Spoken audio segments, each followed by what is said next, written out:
Училището извървява достатъчно дълъг път на утвърждаване и убедително възходящо развитие, за да се наложи днес сред най-успешните и авторитетни учебни заведения в града и региона.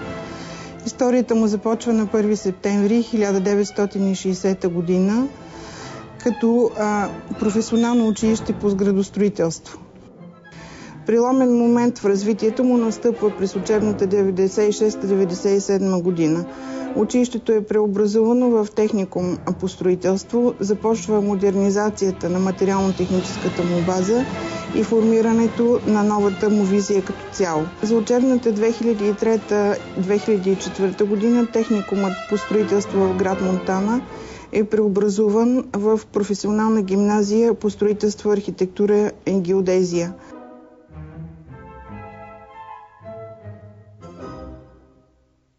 В училището през настоящата учебна година се обучават 460 ученици в 18 паралелки по 6 специалности. Това са строителство, архитектура, транспортно строителство, геодезия, парково строителство и озеленяване, системно програмиране и брокер на недвижими имоти. Когато реших, че ще кандидатствам да вляза в друго училище, насочих се към тази специалност, към тази професия. Реших, че ще ми се отдаде и направих своя избор и продължавам напред. Избрах строителство и архитектура, защото баща ми е архитект, това е основна причина. Плюс това само тук и с тази специалност мога да получа нужното ми образование. Изучаваме всичко свързано с построяването на сградите.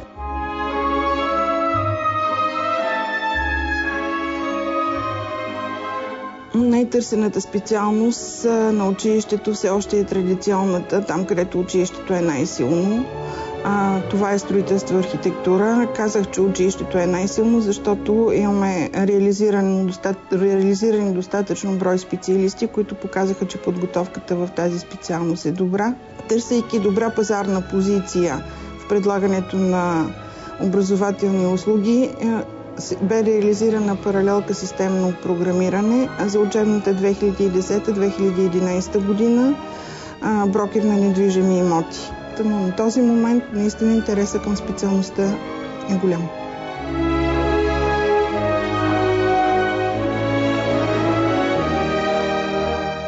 Сама реших да бъда в това училище, исках да се занимавам с компютъри. Тук имаше такава специалност.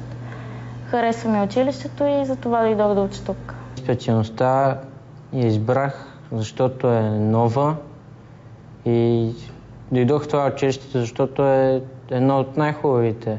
След като завършват средно образование, се получава едно разслоение на интересите им. Може би около 35% децата продължават в същото направление и съответно се реализират на пазара на труда в направление строителство. Останалите ученици продължават образованието си в други направления или се реализират работещи в други области. Това е отбора по Spirit Effect и в момента всеки изработва неговото произведение. Моето произведение е комбинация предимно от студени цветове с съвсем малък акцент на топли. Обичам повече да работя с студените цветове. Отбора съществува от 2-3 години с този екип. Не сме се явявали на много конкурси. Предимно показваме уменията си на празниците на училището, Ден на строителя, по принцип. Опитваме се да се почувстваме като строители, бих казала, защото все още не знаем какво да си строител. Правили сме неколкократно срещи с работодатели, както когато се планира план-приема на училището и в крайна сметка преди завършването на 12-ти клас правени са срещи с работодатели. В голяма част от фирмите, бих казала във всички фирми на област Монтана, може би над 60% от строителните кадри са наши ученици. Отзвука от страна на работодателите е добър, много добър по отношение на професията строителен техник. Аз се явих с облицовки по фаянсови плочи в град Габрово срещу 8 училища и спечелих първо място. Ето я и грамотата.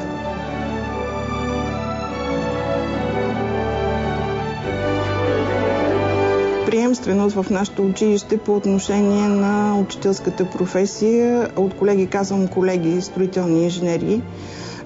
Има сериозна. 4 от нашите колеги са наши ученици. Те са и мои ученици, което е огромно удоволствие да се работи по този начин. Като бивш възпитаник на гимназията, дойдех за да преподам това, което мен са ме научили тук и да дам този хъс, който аз получих тук. Исках да могат децата да отидат и с това желание, с което аз съм отишъл да уча, да продължат напред. Това е основната причина. А първият ден беше доста интересен, защото те са по-високи от мен. И когато влязах в час, ми трябваше известно време, за да покажа, че аз нося дневника и да стигна до дъската. Това беше първия ден. Но децата са много възприемчиви и бързо приеха, че човек на моята възраст може да ги научи. И нямаха тези задръжки, които имат към по-възрастните колеги. Можем да си говорим на различни теми, по-лесно възприемат материал, когато е нещо, което е достъпно до тяхната среда. Извънкласните форми се изразяват в 2 клуба в момента работят. Здравно образование и съответно гражданско образование.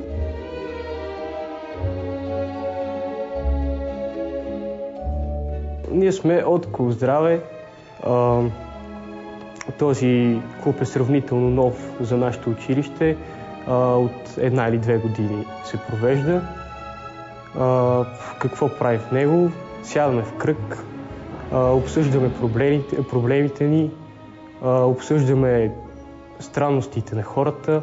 И резултатът е такъв, че променяме възгледите си и начина, по който гледаме на нещата на живота. Но и много често учебната практика протича в учебните работилници на учебния комплекс, като по този начин обновяваме и базата си.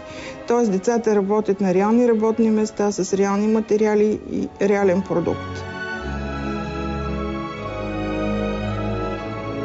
Аз избрах специалността парково строителство и озеленяване, защото много ми харесва да се занимавам с цветята, да ги отглеждам, да се грижа за тях.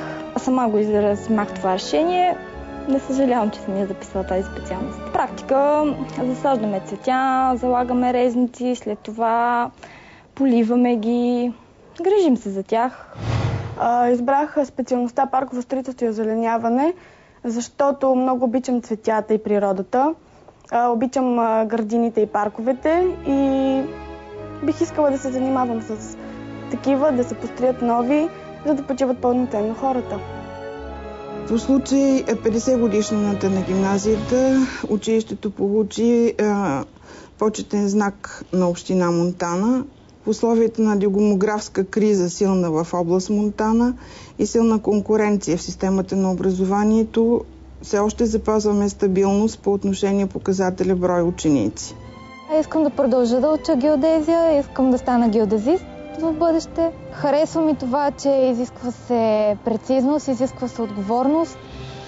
И общо взето не е много лесна професията, но ми харесва това, че уча тук и в това училище.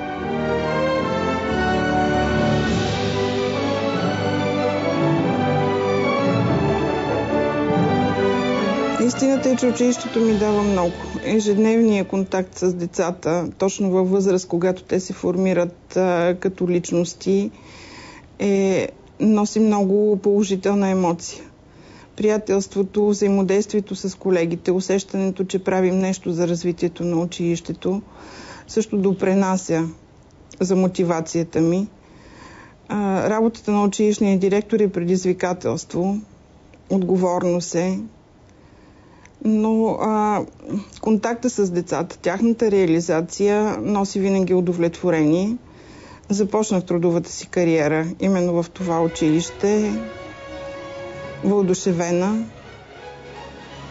Моите амбиции са училището да запази стабилност и развитие на пазара на образователните услуги Бих искала да го видя като ключова притегателна образователна институция, училище, което дава добра общообразователна и професионална подготовка, като по този начин привлича ученици.